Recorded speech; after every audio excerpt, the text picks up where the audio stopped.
Magandang hapon sa ating lahat. Narito update sa magiging lagay na ating panahon.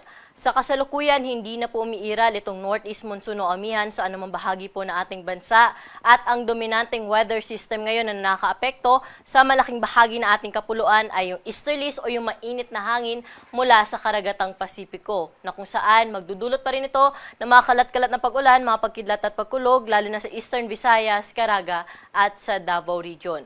Mataas din po ang tsansa ng mga thunderstorms ngayong hapon hanggang mamayang gabi sa may Bicol Region, pati na rin po sa Cagayan Valley, Aurora at sa Quezon.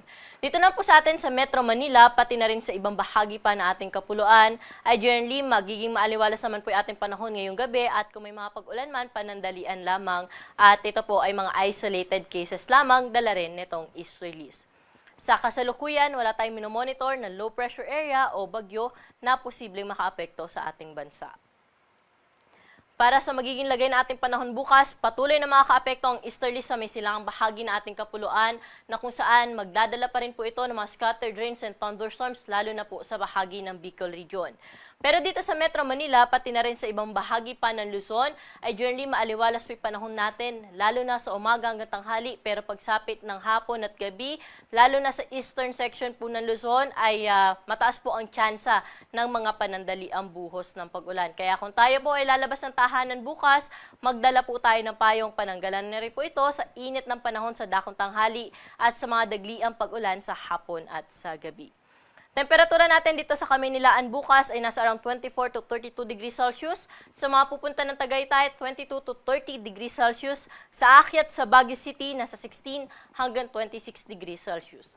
Sa Lawag naman, may kainitan sa 32 degrees sa maximum temperature, aabot sa 33 degrees sa maximum temperature sa Tugigaraw at 25 to 30 degrees sa bahagi po ng Legazpi City.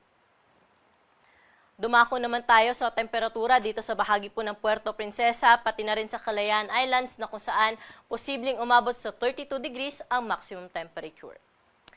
Sa kalagayan naman po ng panahon sa Kabisayan at sa Mindanao, dito sa bahagi ng Eastern Visayas, Caraga at sa Davao Region, patuloy po nating asahan dyan ang maghapong makulimlim na panahon na may kalat-kalat na may hina hanggang sa katamtaman kung minsan ay malakas na bugso ng pag-ulan, dala pa rin po ito ng easterlies.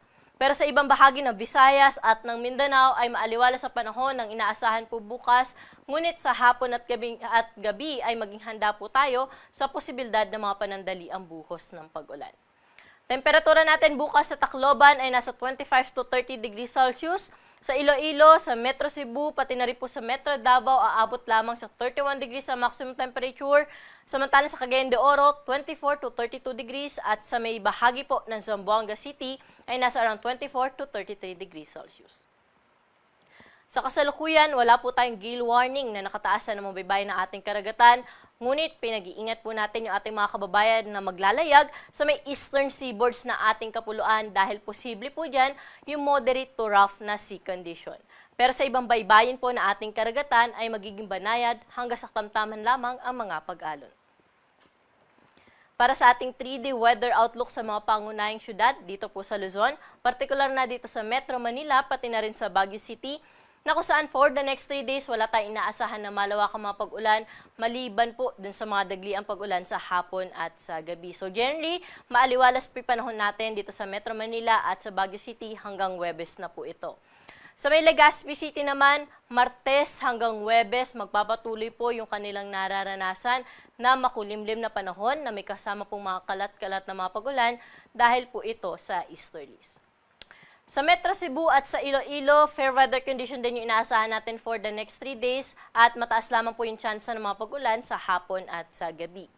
Sa may Tacloban naman, may mga kalat-kalat na mga pag-ulan din po tayong inaasahan dulot ng easterlies at meron din po itong mga kasamang mga thunderstorms. Kaya ingat po sa ating mga kababayan na nakatira sa Eastern Visayas, kasama po dyan yung Tacloban City. Ganun din po yung lagay ng panahon na inaasahan natin sa Metro Davao at magiging maulap po yung kanilang kalangitan hanggang Huwebes at may mga kalat-kalat na mga pag-ulan. Sa Cagayan de Oro, magsisimula naman po yung mga scattered rains and thunderstorms pagdating ng Miyerkules hanggang Huwebes. At sa may Zamboanga naman, pagdating ng Huwebes ay makakaranas din po ng mga scattered rains and thunderstorms. Kaya patuloy po tayo mag-antabay sa mga update na nilalabas ng Pag-asa, lalo na po yung mga information na nire-release ng ating mga regional services divisions, na kung saan ay ma-access po natin ito sa ating social media accounts, pati na rin po sa ating website.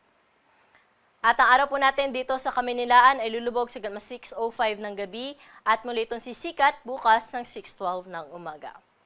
Para sa karagdagang impormasyon ukol sa lagay ng ating panahon, mangyaring i-like at i-follow kami sa aming social media accounts sa DOST_Pag-asa at bisitahin ang aming website sa pag-asa.dost.gov.ph. At yung latest dito sa Weather Forecasting Center, ako po si Ana Cloren Horda. Magandang hapon po.